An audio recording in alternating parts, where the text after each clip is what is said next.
friends, welcome to Kavitha Samayalarai.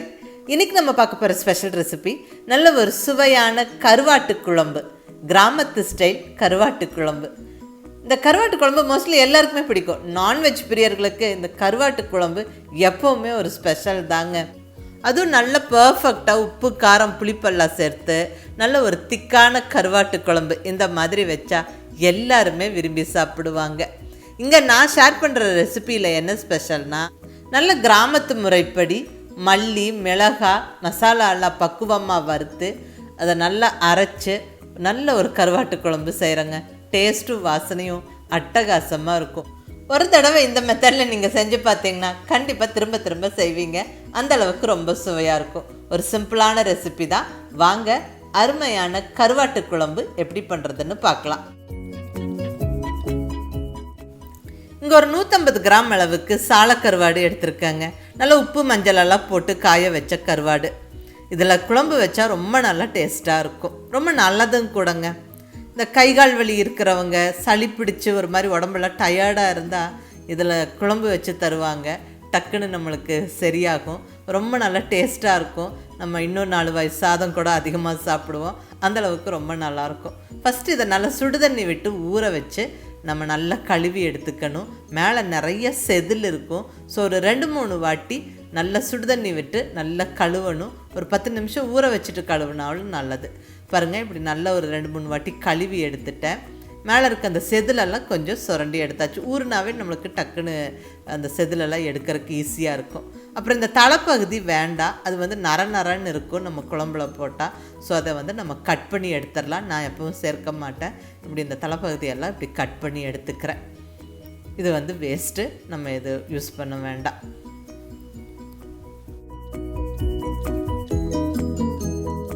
இப்படி எல்லா தலைப்பகுதி cut பண்ணிடலாங்க. இது வேஸ்ட்டு. நம்ம இதை யூஸ் பண்ண வேண்டாம். நம்ம தூக்கி போட்டுடலாம். அடுத்தது இன்னொரு வாட்டி நல்லா கழுவிடலாம். அந்த உள்ள சைடெல்லாம் நல்லா தண்ணி விட்டு கழுவிடுங்க. ஸோ நல்லா க்ளீன் பண்ணி கருவாடு இங்கே ரெடியாக இருக்குது. கருவாட்டு குழம்பு இந்த கருவாடு மட்டுமே சேர்த்தும் செய்யலாம். காய்கறிகளும் இதோட சேர்த்தும் செய்யலாங்க. நான் இன்றைக்கி காய்கறிகள் சேர்த்து தான் செய்கிறேன். முருங்கைக்காய், கத்திரிக்காய், உருளைக்கிழங்கு சேர்க்கிறேன். கருவாடோட இந்த காய்கறிகள் சேர்த்து நம்ம குழம்பு செய்யும்போது இந்த காய்கறிகளோட டேஸ்ட்டு ரொம்ப நல்லாயிருக்கும். அது நீங்கள் ட்ரை பண்ணி பாருங்கள். ஸோ இங்கே முருங்கைக்காய் ஆல்ரெடி கட் பண்ணி வச்சுட்டேன். கத்திரிக்காய் உருளைக்கிழங்கை கட் பண்ணி தண்ணியில் போட்டு வச்சாச்சு. கருவாடு ரெடி, காய்கறிகளும் ரெடி. அடுத்தது புளிக்கரைசல். இங்கே நல்லா அழுத்தி பிடிச்சி ஒரு சின்ன எலும்பிச்சம்பழ சைஸ் புளி எடுத்துருக்கிறேன். இதை நல்லா ஊற வச்சு நம்ம கரைச்சி எடுத்துக்கணும். ஆல்ரெடி நான் ஊற வச்சுருந்தேன். ஸோ இப்போ நல்லா அழுத்தி பிசைஞ்சு கரைச்சி எடுத்துக்கிறேன். நல்லா வடித்து எடுத்துடலாம்.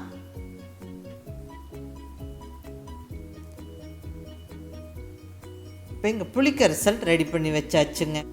மீன் குழம்பு, கருவாட்டு குழம்புக்கெல்லாம் புளிக்கரைசல் மெயினான இன்க்ரீடியன்ட். இதை நல்லா கரைச்சி எடுத்து வச்சாச்சு. அடுத்தது நம்ம மசாலா வறுத்து அரைச்சிடலாம். இங்கே ஸ்டவ்வில் கடாய் வச்சாச்சு. கடாய் சூடானதுக்கப்புறம் 1 டீஸ்பூன் நல்லெண்ணெய் சேர்த்துக்கிறேன். இதில் 1 டேபிள் ஸ்பூன் அளவுக்கு வர கொத்தமல்லி, கொரியாண்டர் சீட்ஸ், கூடவே 1 டீஸ்பூன் சீரகம், அடுத்தது ஒரு 1/4 டீஸ்பூன் வெந்தயம். வெந்தயம் சேர்த்து நம்ம மசாலா அரைக்கும் போது டேஸ்ட் ரொம்ப நல்லாயிருக்கும். பட் கண்டிப்பாக அதிகமாக சேர்த்துடக்கூடாது. கசப்பு வந்துடும். கம்மியாக ஒரு 1/4 டீஸ்பூன் மட்டுமே சேர்த்துக்கங்க. கூடவே ஒரு 1/2 டீஸ்பூன் மிளகும் சேர்த்து நல்லா வறுத்து விட்டுறலாம். இந்த ஸ்பைசஸ் எல்லாம் நல்லா கொஞ்சம் பொரிஞ்சு வாசனை வரணும். கரிஞ்சிடக்கூடாது. ஸ்டவ்வை மீடியம் ஃப்ளேமில் வச்சுக்கிட்டு வறுத்து விடுங்க.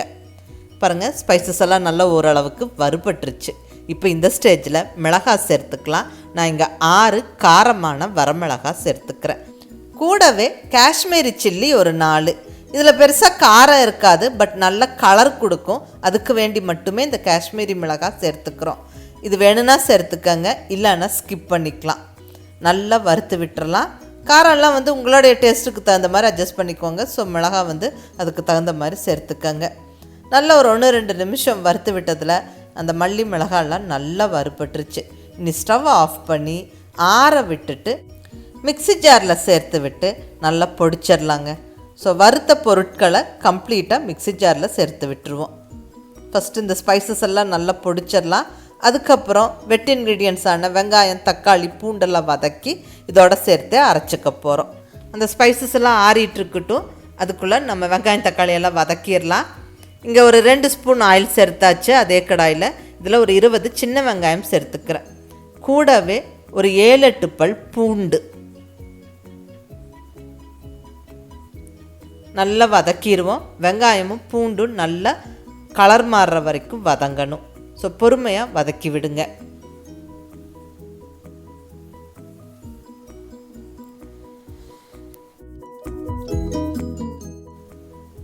பாருங்கள், வெங்காயம் பூண்டெல்லாம் நல்ல ஓரளவுக்கு வதங்கிருச்சு. இப்போ தக்காளி சேர்த்து வதக்கிடலாம். 2 மீடியம் சைஸ் தக்காளியை கொஞ்சம் ரஃபாக பெரிய பெரிய பீசஸாகவே கட் பண்ணி போட்டு வதக்கிறேன். ஏன்னா இதெல்லாம் வதக்கி நம்ம அந்த வறுத்த ஸ்பைசஸோடு சேர்த்து அரைக்க போகிறோம். இப்படி நம்ம வெங்காயம் தக்காளி பூண்டெல்லாம் வதக்கி அரைச்சா குழம்பு நல்லா திக்காக இருக்கும், நல்ல டேஸ்ட்டாக இருக்கும். அதை நீங்கள் ட்ரை பண்ணி பாருங்கள். தக்காளி வதங்கிட்டு இருக்கட்டும். அந்த டைம் கேப்பில் நம்ம இந்த வறுத்த ஸ்பைசஸ் எல்லாம் நல்ல ஓரளவுக்கு பொடிச்சாச்சு பாருங்கள். நல்லா இந்த அளவுக்கு பொடிச்சுக்கணும். நல்ல கமகமன்னு வாசனையாக இருக்குது. இங்கே தக்காளியும் நல்லா வதங்கி சாஃப்ட் ஆகிடுச்சு பாருங்கள். அவ்வளோதான், நல்லா வதங்கிருச்சு. இப்போ நம்ம ஸ்டவ்வை ஆஃப் பண்ணி விட்டுறலாம். கொஞ்சம் ஆறுனதுக்கப்புறமா நம்ம அந்த வறுத்து பொடிச்சு வச்சுருக்கிற ஸ்பைசஸோட இந்த வதக்குன வெங்காயம் தக்காளி பூண்டு சேர்த்து கொஞ்சமாக தண்ணி விட்டு நல்லா இந்த மாதிரி ஃபைன் பேஸ்ட்டாக அரைச்சிக்கணும். அவ்வளோதாங்க, கமகமன்னு நம்மளுக்கு மசாலா ரெடி. அடுத்தது குழம்பை தாளித்து விட்டுறலாம். இங்கே ஸ்டவ்வில் ஒரு கடாய் வச்சாச்சு. நான் இங்கே மண் சட்டி வச்சுருக்கிறேன். மண் சட்டியில் மீன் குழம்பு கருவாட்டு குழம்புலாம் தாளித்தா ரொம்ப நல்லாயிருக்கும். இங்கே சட்டி சூடானதுக்கப்புறம் நல்லா ஒரு 2 டேபிள் ஸ்பூன் அளவுக்கு நல்லெண்ணெய் சேர்த்துக்கிறேன். நல்லெண்ணெய் அல்லது தேங்காய் சேர்த்து கருவாட்டு குழம்பு மீன் குழம்பு தாளித்து பாருங்கள், டேஸ்ட் அட்டகாசமாக இருக்கும்.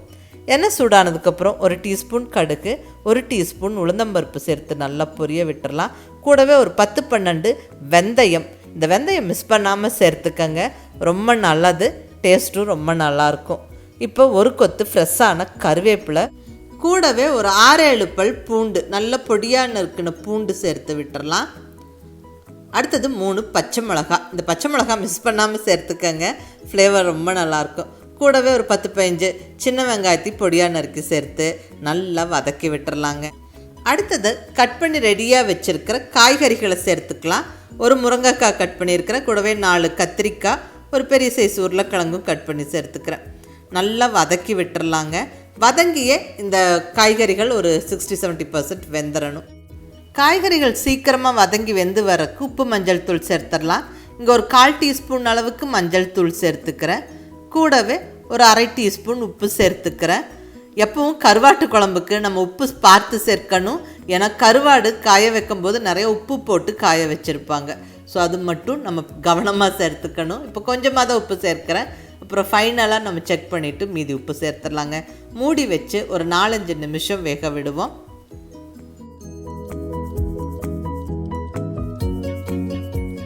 இப்போ இங்கே ஒரு 5 நிமிஷத்துக்கு அப்புறம் நான் ஓப்பன் பண்ணுறேன். பாருங்கள், ஒரு 60%க்கு மேலே காய்கறிகள் நல்லா வதங்கி வெந்துருச்சு. இப்போ இந்த ஸ்டேஜில் நம்ம புளிக்கரைசல் சேர்த்துடலாம். கரைச்சி ரெடியாக வச்சுருக்கிற புளித்தண்ணி சேர்த்து விட்டுருவோம். புளித்தண்ணி சேர்த்து நல்லா ஒரு வாட்டி கலந்து விட்டுட்டு அகைன் மூடியை போட்டு மூடி வச்சிடலாங்க. நல்லா இந்த புளித்தண்ணி கொதித்து வரட்டும். அந்த புளித்தண்ணியோட பச்சை வாசனை போகணும். அதுக்கப்புறம் நம்ம மசாலா சேர்த்து கொதிக்க விடுவோம். இப்போ நல்லா கொதிச்சிருச்சு பாருங்கள், புளித்தண்ணி நல்லா கொதிச்சிருச்சு, பச்சை வாசனை போயிடுச்சு, காய்கறிகளும் ஆல்மோஸ்ட் வெந்துருச்சு. இப்போ அரைச்சி ரெடியாக வச்சுருக்கிற மசாலா விழுதை கம்ப்ளீட்டாக சேர்த்துருவோம். நல்லா எல்லாம் ஒரு வாட்டி கலந்து விட்டுறலாம். குழம்பு கொஞ்சம் கெட்டியாக இருக்குது, நான் இன்னும் கொஞ்சம் தண்ணி சேர்த்துக்கிறேன். இந்த மிக்ஸி ஜார்லேயே கொஞ்சம் தண்ணி விட்டு நல்லா கலந்து சேர்த்தாச்சு. ஸோ உங்களுக்கு குழம்பு எந்த அளவுக்கு லூஸாக வேணுமோ அதுக்கு தகுந்த மாதிரி தண்ணி சேர்த்துக்கோங்க. பட் ரொம்ப சலசலான்னு தண்ணி மாதிரி இருக்கக்கூடாது, கொஞ்சம் கெட்டியாக இருந்தால் நல்லாயிருக்கும். நான் இங்கே தேவையான அளவு தண்ணி சேர்த்தாச்சுங்க. அகைன் மூடியை போட்டு மூடி வச்சிடலாம். நல்லா கொதிக்கட்டும். குழம்பு கம்ப்ளீட்டாக ரெடி ஆனதுக்கப்புறம் தான் நம்ம கருவாடு சேர்க்கணும். அதாவது அந்த மசாலாவோட பச்சை வாசனை போகணும். ஸோ நல்ல ஒரு 2-3 நிமிஷம் நல்லா கொதிக்க விட்டுருங்க. குழம்பு நல்லா கொதித்து திக்காயிருச்சு. இந்த பச்சை வாசனை எல்லாம் போயிடுச்சு, நல்ல குழம்பு வாசனை வருது, எண்ணெய் பிரிஞ்சும் நிற்கிது பாருங்கள்.